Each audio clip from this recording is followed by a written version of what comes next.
एक बड़ी तादाद में फिर से सरकार और किसान आमने सामने आ चुके हैं। पंजाब और हरियाणा के किसान लगातार दिल्ली की ओर बढ़ रहे हैं, लेकिन पुलिस ने दिल्ली जाने वाले सभी रास्तों को ब्लॉक कर दिया है। बैरिकेड्स और कटीले तारों से हाईवेज को ब्लॉक कर दिया गया है। सड़कों पर कीलें बिछा दी गई हैं और आंदोलनकारी किसानों पर आंसू गैस के गोले फेंके जा रहे हैं। अब ऐसे में सवाल उठता है कि किसान सरकार से नाराज क्यों हैं? पिछले 3 सालों में किसान फिर से क्यों सड़कों पर उतर आए? 2020-21 में किसानों ने आंदोलन किया तो था, और फिर से क्यों?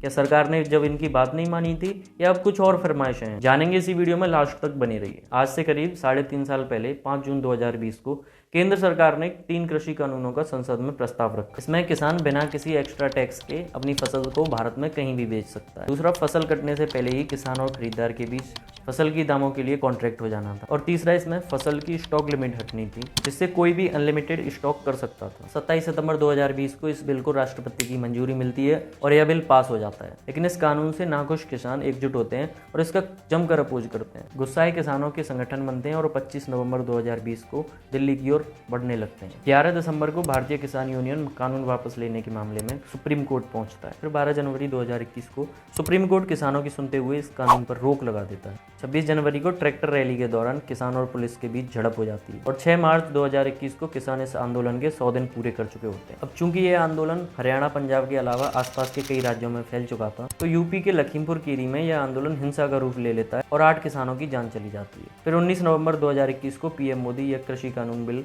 वापस लेने का ऐलान कर देते हैं और 10 दिन बाद 29 नवंबर 2021 को यह कानून वापसी बिल लोकसभा और राज्यसभा में पास हो जाता है। अब चूंकि सरकार ने वो कृषि कानून बिल वापस ले लिए थे और किसानों की मांगों को मानने का भी वादा कर दिया था, तो सरकार 7 दिसंबर 2021 को किसानों को आंदोलन खत्म करने का प्रस्ताव भेजती है। किसानों ने सर्दी और तमाम परेशानियों की मार झेलते हुए इस बिल को हटवा दिया और 9 दिसंबर 2021 को किसानों ने यह आंदोलन खत्म करने का भी ऐलान कर दिया। और साथ ही किसानों ने सरकार के सामने अपनी कुछ मांगे भी रखी, जैसे प्रदर्शन के दौरान किसी प्रदर्शनकारी के खिलाफ किसी केंद्र सरकार या राज्य सरकार ने कोई केस दर्ज किया है तो वो केस वापस लिया जाए और उसे किसी भी तरह की कानूनी कार्रवाई में न डाला जाए। आंदोलन के दौरान मरने वाले किसानों के परिवारों को मुआवजा दिया जाए, किसानों को उनकी फसलों के लिए अच्छी एमएसपी दी जाए और उसके लिए कानून बनाया जाए। सरकार ने तब किसानों की इन बातों को मान लिया और वादा किया कि आपकी इन मांगों को जरूर पूरा किया जाएगा, और किसान फिर अपने अपने घरों को लौट गए।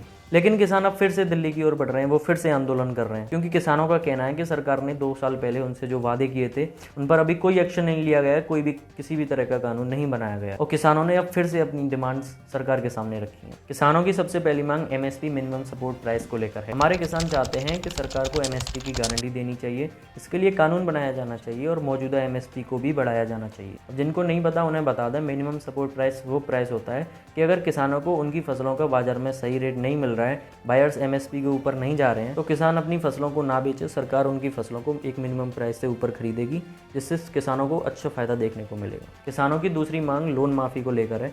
किसानों का कहना है कि सरकार से उन्होंने फसलों के लिए जो लोन ले रखा है उसे सरकार माफ़ करे और उनके लिए टोटल लोन वेवर स्कीम लेकर आए और उनका पूरा कर्जा माफ़ करे। किसानों की तीसरी मांग पेंशन को लेकर है। जो भी किसान या मजदूर 58 साल या उससे ऊपर है, उनको पेंशन दी जानी चाहिए और पेंशन की राशि 10,000 पर मंथ होनी चाहिए। चौथी मांग है, सरकार जो बेरोजगारों को मनरेगा स्कीम के तहत 100 दिन के लिए रोजगार देती है उसको बढ़ाया जाए। जो रोजगार 100 दिन के लिए मिलता था उसको बढ़ाकर 200 दिन किया जाए और दिहाड़ी भी 700 रुपये कर दी जाए। पांचवीं, जो कंपनियां नकली और घटिया क्वालिटी के बीज पेस्टिसाइड्स बनाकर मार्केट में बेच रही हैं उन पर रोक लगाई जाए और उनके खिलाफ सख्त से सख्त कार्रवाई की जाए और किसानों को मिलने वाले बीज की क्वालिटी में भी सुधार किया जाए। छठवीं, मिर्च, हल्दी और बाकी सुगंधित फसलों को बढ़ावा देने के लिए एक राष्ट्रीय आयोग की स्थापना की जाए। सातवीं मांग है, सरकार स्वामीनाथन आयोग की रिपोर्ट्स के अनुसार सभी फसलों के लिए एमएसपी कानून बनाए। आठवीं मांग है, पिछले आंदोलन में जिन किसानों ने अपनी जान गंवाई उनके परिवारों को मुआवजा दिया जाए और परिवार के एक सदस्य को रोजगार भी। 9वीं मांग है, लखीमपुर खीरी में हुए आंदोलन में पीड़ितों को न्याय मिले, जिसमें 8 लोगों की जान चली गई। 10वीं मांग है, किसानों के पास खेती के लिए पर्याप्त बिजली पहुंचाई जाए और इसके लिए विद्युत संशोधन विधेयक 2020 को रद्द किया जाए। 11वीं मांग है, लैंड एक्विजिशन एक्ट, भूमि अधिग्रहण कानून को हटाया जाए, जिसमें सरकार किसी भी सरकारी काम के लिए उनकी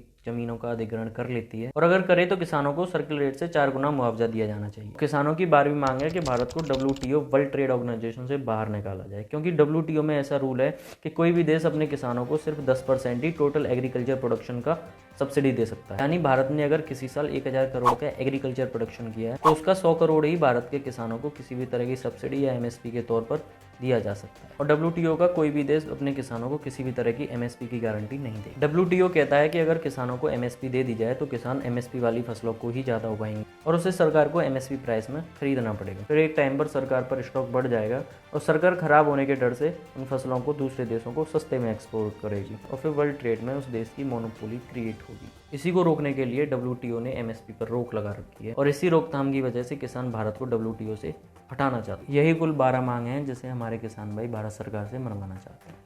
किसानों की जिन मांगों की हमने बात की उनमें स्वामीनाथन आयोग का जिक्र हुआ है। चलिए इस पर भी थोड़ी चर्चा कर लेते हैं। देश भर में किसानों और खेती को सुधारने के लिए एक कमेटी बनाई गई जिसके अध्यक्ष MS स्वामीनाथन थे। खेती की पैदावार बढ़ाने, किसानों को जागरूक करने और फार्मिंग फील्ड में क्रांति लाने वाले स्वामीनाथन ही वो शख्स थे और इसी वजह से MS स्वामीनाथन को फादर ऑफ ग्रीन रेवोल्यूशन भी कहा जाता है। कमेटी बनने के करीब 2 साल बाद अक्टूबर 2006 में स्वामीनाथन आयोग अपनी रिपोर्ट जारी करता है जिसमें किसानों के पक्ष में सरकार से सिफारिशें की गई जैसे कि भूमि सुधार के लिए लगातार काम किया जाना चाहिए, एक्स्ट्रा और बेकार जमीन उन लोगों को दे दी जाए जिनके पास खेती करने के लिए जमीन नहीं है, किसानों की आत्महत्याओं को रोकने के लिए सरकार लगातार प्रयास करती रही, सबसे इम्पोर्टेंट फसलों के लिए MSP लागू की जाए जो फसल उगाने में लगी कुल लागत से 50% ज्यादा प्राइस पर हो। इन्हीं स्वामीनाथन रिपोर्ट्स को किसान अपनी प्रोटेस्ट में लागू करवाने की बात करते हैं। हालांकि सरकार आज भी करीब 23 फसलों पर MSP देती है। धान, गेहूं, मक्का, दालें, तिलहन की फसलें और कई व्यावसायिक फसलें हैं जिन पर MSP लागू, लेकिन सरकार के इस मिनिमम प्राइस से किसान खुश नहीं है।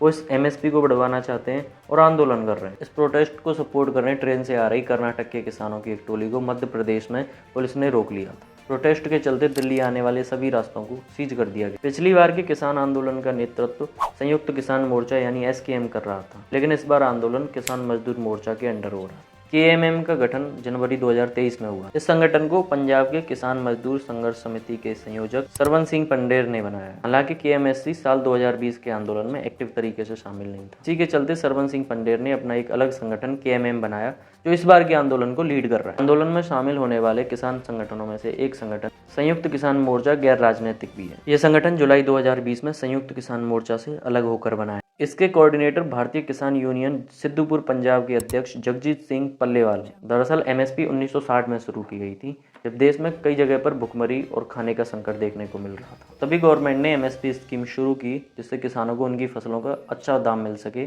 और किसान ज़्यादा से ज़्यादा फसल उगाएं जिससे देश में हो रही अनाज की किल्लत को पूरा किया जा सके। लेकिन आज गवर्नमेंट द्वारा दी जा रही MSP से किसान नाखुश हैं। वो चाह रहे हैं कि MSP की प्राइस थोड़ा और बढ़ाया जाए जिससे किसानों को थोड़ा ज़्यादा फायदा हो। MSP बढ़ाने को लेकर विशेषज्ञों का मानना है कि गेहूं, गन्ने, चावल जैसी फसलों पर अगर MSP बढ़ा दी जाए तो किसान इन्हीं फसलों को ज़्यादा उगाएंगे और ये फसलें अधिक पानी मांगती हैं तो ज़्यादा सिंचाई की वजह से उस एरिया का वाटर लेवल नीचे चला जाएगा और उस एरिया में पानी की किल्लत देखने को मिलेगी। पंजाब में भी यही हुआ है। बीते दिनों में किसानों ने MSP के कारण चावल की फसल ज़्यादा उगाई और चावल की फसल ज़्यादा पानी मांगती है, ज़्यादा सिंचाई मांगती है और जिसकी वजह से वाटर लेवल पंजाब का नीचे चला गया और फिर गैर MSP वाली फसलों का भी पर्याप्त मात्रा में ना उगना देश भर के लिए परेशानी का कारण बन सकता है। और हर साल अगर MSP वाली फसलें बार बार उगाई जाएंगी तो किसान ज़्यादा पैदावार के लिए नए नए किस्म के इंसेक्टिसाइड, पेस्टिसाइड्स, खाद, यूरिया वगैरह यूज करेंगे और इनके केमिकल के अधिक इस्तेमाल से मिट्टी की गुणवत्ता भी कम होती जाएगी। तो क्या किसानों की इन मांगों को पूरा करना सरकार के लिए इतना आसान है? इकोनॉमिकल वे में देखें तो सिर्फ MSP की डिमांड पूरे करने का एक्स्ट्रा खर्चा 10 लाख करोड़ का हो रहा है। पेंशन वाली डिमांड का खर्चा देखें तो कुल किसानों की संख्या 15 करोड़ है, जिनमें से अगर 2 करोड़ भी पेंशन वाले हुए तो 10,000 पर मंथ के हिसाब से हर साल का 1,20,000 हो रहा है। तो 2 करोड़ किसानों के लिए पेंशन का खर्चा 2,40,000 करोड़ का होता है। मनरेगा का कुल खर्चा देखें तो 15 करोड़ किसानों के लिए 200 दिनों के लिए 700 रुपये की दिहाड़ी के हिसाब से कुल खर्चा 21 लाख करोड़ का हो रहा है। बिजली माफी का खर्चा देखें तो 15 करोड़ किसानों के लिए हर घर के लिए 200 यूनिट पर मंथ फ्री करने पर 8 रुपये पर यूनिट के हिसाब से एक साल का सरकार पर कुल खर्चा 88,000 करोड़ का होता है। किसान जो मांग रहे हैं उसका एक्स्ट्रा खर्चा लगभग 36,28,000 करोड़ का हो रहा है और वहीं बीते 2023-24 में सरकार का कुल बजट 45 लाख करोड़ का ही था। ऐसे में सरकार खुद असमंजस में है कि किसानों की इतनी महंगी डिमांड 36 लाख करोड़ की कैसे पूरी की जाए। एक्सपर्ट्स का कहना है कि किसानों की डिमांड पूरी करने के लिए सरकार को इंफ्रास्ट्रक्चर या डिफेंस बजट को कम करना होगा और अगर टैक्स वगैरह बढ़ाकर या इधर उधर से सरकार किसानों की डिमांड्स पूरी कर भी दे तो आम जनता को मिलने वाला सामान बहुत महंगा हो जाएगा। छोटी छोटी चीज़ों पर बड़ा टैक्स देना होगा और महंगाई की मार सबको झेलनी होगी। डेवलपमेंट प्रोजेक्ट्स आगे के लिए टाल दिए जाएंगे और डिफेंस को मजबूत करने में भी डाइवर्जन देखने को मिलेगा। एक्सपर्ट्स के अनुसार सरकार के लिए MSP बढ़ाना और उन किसानों की मांगों को पूरी करना काफ़ी मुश्किल दिखाई पड़ रहा है। ऐसे में आंदोलन करने वाले किसानों के लिए बहुत ज़रूरी हो जाता है कि वो सरकार से खुलकर बात करे और अपनी डिमांड्स की इकोनॉमिक्स सरकार को समझाए और खुद भी समझे कि सरकार के लिए उनकी इन डिमांड्स को मानना कितना पॉसिबल हो सकता है। और आम जनता को परेशानी ना हो, इसके लिए हमारे किसान और सरकार दोनों को समझने की ज़रूरत है कि किसान बिना किसी उपद्रव के अपनी मांगें रखें और सरकार भी इनसे थोड़ी तहजीब में पेश आए। ये हमारे किसान हैं, कोई आतंकवादी नहीं।